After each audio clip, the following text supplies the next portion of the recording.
name is George R. Harwood. I'm very local to the Pioneer Valley for multi-generations back. So much so that I never had any place to go and visit relatives or whatever. They all lived very near me. And this was kind of significant when drafted in March of 1942. I am suddenly away from home overnight for the first time in my life. I had slept in only two beds, my home and my home of my uncle's camp in Brimfield. Been to Boston and New York on baseball excursions as a part of a group, maybe been as far as Albany. Other than that, Pioneer Valley was my home and life. And here I am, I'm in the Army, and inducted at Fort Devens, 2 days on a train, end up in Columbia, South Carolina, as a filler in the 77th Infantry Division. To those of you who don't know how the Army can expand so rapidly in times of necessity, it's probably worthwhile to talk a little bit about the cadre system. A division like the 77th is formed when a minimum number, in the case of a signal company, about 13 non-commissioned officers and an equal number of commissioned officers, receive right from the reception center men who have been maybe 3 days in the Army. And their job is to give them basic training, marching, tying a necktie, close order drill, weapons training, whatever. And in the case of one division I was a part of, about 6 months later, proudly announced, we have a division ready for combat. So I am inducted into the 77th Infantry Division. Before I got into the Army, I had graduated from Springfield Technical High School, general course. College was not in the background of my family or finances, or didn't have the emphasis that it has today.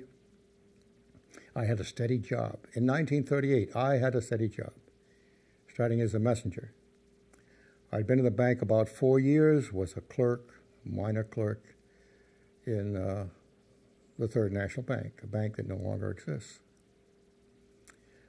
Drafted into the 77th Infantry Division, I was assigned to the signal company because of supposed code aptitude, the ability to listen to dots and dashes of Morse code and translate it into letters. Supposedly something you have or you don't have, like a musical skill. And so I was a student radio operator in the 77th Infantry Division. Had attained the rank of a T5 corporal, 2 stripes and a T, meaning you're a technician, and at an absolute minimum code speed, which I attained rather easily, and could never do much better than that. And one day, company commander saw me and said, you're going to go to Mississippi on a cadre. You don't know much about it, but we think you can learn. And there was no rumor about a cadre going out of the 77th Division, which is the way another division would have been formed. I learned afterwards that the 7th Army Division from California was supposed to supply a cadre to Mississippi, and being an old Army division, they didn't have a radio intelligence platoon. The new 77th on paper had a radio intelligence platoon. And so when the 7th Division didn't provide a chief for the control for the radio intelligence platoon, Washington called on the 77th, and I was given the nod. And so I am given orders, and I go from 2 stripes to 5 stripes with a T, Sergeant Technician. And I am now, on paper, a radio intelligence chief, ready to teach other radio intelligence teachers. I think it took me about 2 days by train to get to Camp Camp Van Dorn, Mississippi. Deep south, Centerville, Mississippi, small town, about 1,100 of population, mostly black. Remember, I'm from the Pioneer Valley. Life was different, and I guess one of the things that I've seen so much change in my life is the change in the demographics of the people that I see. Anyhow, here I am in Centerville, Mississippi, as a sergeant in charge of a platoon. I'm introduced to a lieutenant who is the officer in charge and says, "How much do you know about radio intelligence?" And I explained my situation, and he said, "Well, I hoped I would get a experienced sergeant because I don't know much about it either, and here's a 40-page manual, and this is everything we know about a radio intelligence platoon." And sometime later, we started getting our basics, fillers, mostly from the hills of Kentucky, West Virginia, Tennessee, Western Pennsylvania. And here we are in Mississippi, and I am the sole New Englander. A very different experience.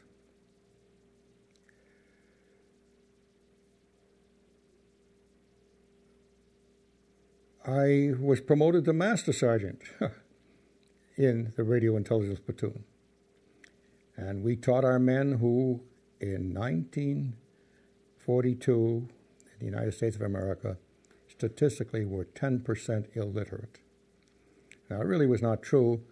They didn't have formal educations, but some of them could not read and write. One of them was proud of the fact that he could do numbers, and so he went into the radio platoon as a supply clerk because everything was by number. And the chaplain ran schools to teach people to read and write. And one of my men was happy when he could sign his name.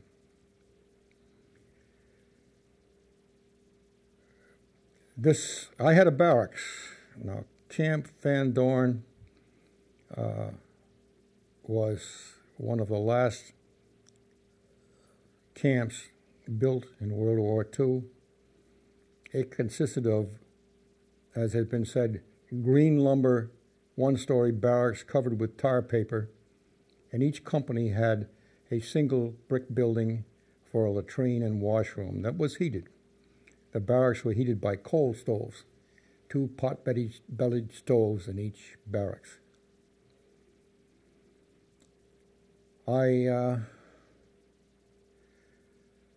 left there and went home on furlough as a platoon sergeant with a barracks of men. And when I came back, there was an empty barracks because the Army had decided they didn't need a radio intelligence platoon, and my men had all been reassigned where they could be more useful. And I am XS in grade 1 master sergeant until the company needed a first sergeant, and lo and behold, I am a first sergeant with no knowledge of personnel paperwork. To shorten up my personal life just a little bit, a rather embarrassing situation is corrected when 2 new warrant positions are created in an infantry division signal company, and I applied for and was accepted as a warrant officer. Many regular Army people don't know much about warrant officers. They're a relic of the Civil War. They answer to the name of Mr. So I have a discharge as an enlisted man and a serial number, and I have a new discharge as a warrant officer with an officer's serial number. My company treated us like 2 more second lieutenants, but my skill was a cryptographic security officer, so-called, and there was another who had been the master sergeant in charge of the message center platoon, and he and I and a first lieutenant, one of the 3 of us was on duty 24 hours a day, 7 days a week, running the message center, which was divisions, the infantry division's contact with the outside world. Orders and message came down from corps to division, and then the clerks, or if it was important enough, the duty officer, decided how to deliver it to any regiment or attached unit or other unit within the division, whether it was going from division back to corps. Did it go back by messenger? Was it routine, priority? Was it clear text, or sent radio encoded? And the necessary equipment and knowledge was limited to very few people within the signal company. And I and the other warrant officer and the first lieutenant were three that primarily carried the duties. The 99th, I was therefore with from September, when it was organized, until the following September, when we went overseas, and by the way of Miles Standish and Boston. We were supposed to go to France, but the ports were still clogged up, and we ended up going to Liverpool and traveling by train south to a tiny English town, Shillingstone. Some interesting events there, but to get on with the probably more interesting parts of the story, after less than a month in England, we crossed the Channel, landed in France, crossed France in 2 days, and ended up in Buchenbach, Germany, I believe, just inside the Belgian border. And here was going to be our first combat experience. Just south of us was the 106th Division, the so-called Battle of the Bulge, the Battle of the Ardennes, the Germans' last thrust out, which came right through Buchenbach, and our first major action was a retreat to a place called Camp Elsenborn, and here the general divided his command because it was a known fact that there were Germans in the area wearing American uniforms and speaking English with American accents whose mission was to sabotage communication. And so a forward headquarters was established in the town of Elsenborn with the 3 regiments of infantry headquartered there, and that's where I was, in charge of the signal detachment, along with the assistants from each of the general staff who could theoretically fight the division if the communications were cut to the rear line. And hence this gets me to Christmas, what would this be?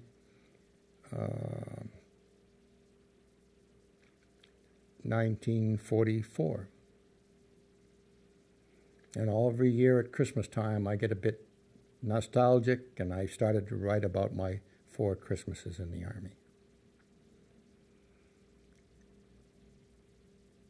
In Elsenborn, my detachment and I had a brick farmhouse with 1 wing devoted to the cow barn and 1 huge ox. The Belgians didn't use pairs of oxen like they do out to Sturbridge Village. They used a single huge ox. And they had several cows and a heifer. And the other side of the kitchen was the family living quarters. The electricity was out. There was a windlass well in the front yard. Elsenborn was subject to intermittent artillery, sometimes quite effective. And about the time we arrived, a teenager was discovered with a radio transmitter in an attic. And the last civilians were activated Christmas Day, 1944. So Christmas Eve, I was in a cellar in a brick farmhouse. The owner of the building, who had to leave town Christmas Day, asked if he could come down in the cellar when the artillery came in. And we spent Christmas Eve singing Christmas carols. The American soldiers and the man who was, of course, a loyal Belgian even though the scars on his arm resulted from being a German machine gunner in World War I. And the one Christmas carol we got together on was Silent Night. And then Hubert took me into his woodpile and started hauling forth bottles of champagne. Liberated in France by the retreating German army, liberated from the German army by Hubert, and now being offered to the American soldiers. Not knowing what might be coming next, I limited the men to 2 bottles of champagne for the whole group. And after I had gone to bed in my bedroll in the corner, the night shift said, Hubert was busy all night. He kept going to the woodpile. And the next day, we ransacked the woodpile for more champagne, never found it. So, I am in Elsonbourne, and if you look at situation maps, the little shoulder on the northern edge of the bulge was Elsonbourne. Through Christmas, the skies were cloudy and murky. The Air Force couldn't function. But sometime after Christmas, the skies cleared. The Air Force came out. And then we were off and running. And from then on, it was a question of defeating the Germans, for we were on the advance.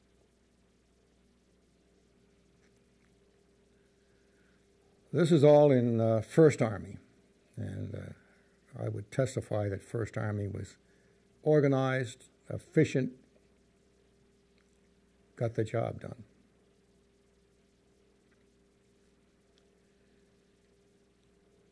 I guess to shortcut it a little bit, I get as far as the river opposite Dusseldorf, and we're waiting there unoccupied when an armored outfit captured the Remagen Bridge, the Ludendorff Bridge south of there, over the Rhine, planked railroad bridge. And if we could get over that, we would be in territory that the Germans were particularly patriotic about, because east of the Rhine was Germany. And so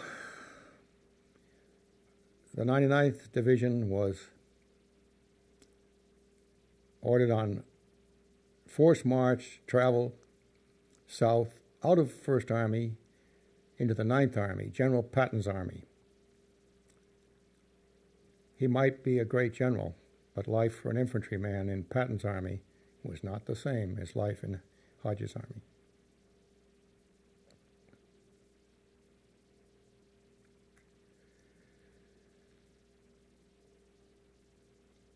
We were the first, the 99th was the first division to completely cross the Remagen Bridge. The other divisions had sent elements of the division over, but kept their artillery back. We went over, whole business.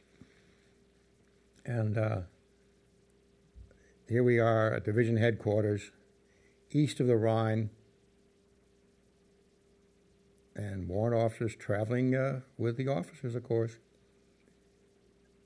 go to officers' mess in a hotel that had been taken over, and hear women's voices, American women's voices. A team of Army surgical nurses that had been flown from the United States to Paris to this far front, and they were going down to officers' mess dressed in their best because it was dinner. And here are we going out of the darkness into the officers' mess, wearing our steel helmets, carrying our loaded carbines, very much in a combat condition. I don't know who was the most surprised. And that night we had typical Army ration hash or whatever, washed down with champagne from the building there.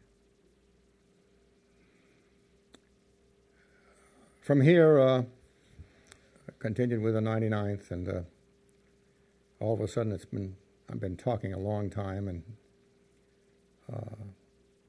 it all kind of blurs together. We moved at least once a week, maybe twice in a day, maybe once a day, maybe twice a day. And eventually in May, VE Day. War is over in Europe.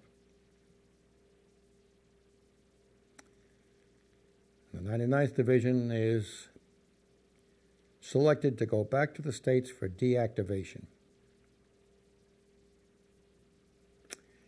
But you got out of the European theater based on points, and officers had to have more points than enlisted men.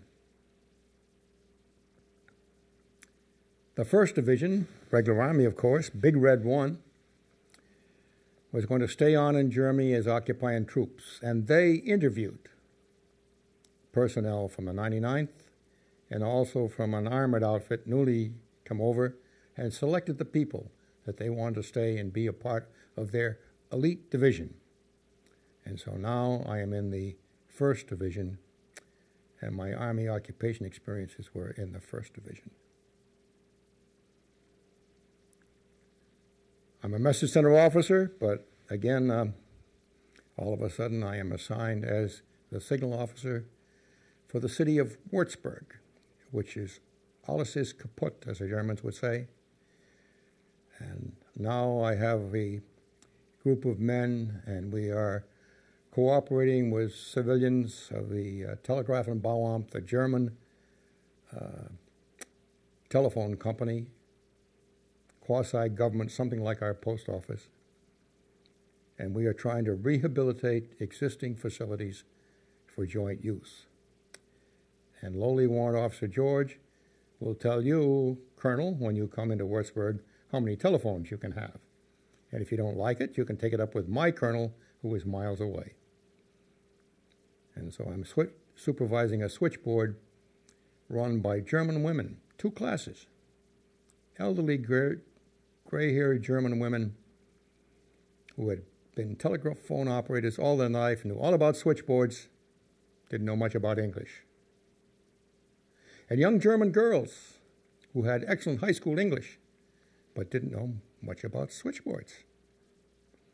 And the switchboards consist of 3 different vintages of old German boards lashed together, supervised by an American PFC who didn't know anything about switchboards or women or supervising.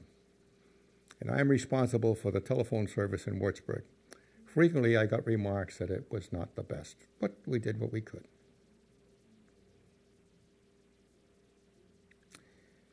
And all of a sudden I've kind of run out of steam because I've galloped through many months of my life.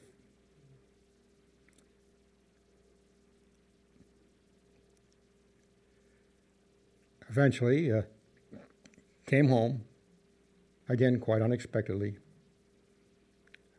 All the newspaper said that all the men with a certain number of points had been evacuated and the 1st Division is set. And I started running around saying, hey, I've got more points than that, points being a combination of the number of days overseas, and so on and so on. And finally get told, well, if you can get to Hof by 4 o'clock tomorrow, you can go home with 102nd Division. I did get to Hof, and I came home where the young lady who had been waiting for me, engaged while I was overseas, was waiting. And I went back to get some money from the bank to get clothes, still in Army clothes. And the bank told me that they had been saving a couple of jobs for returning servicemen. Were I interested? Of course I was. And so I went back to work and was married in May, and here I am.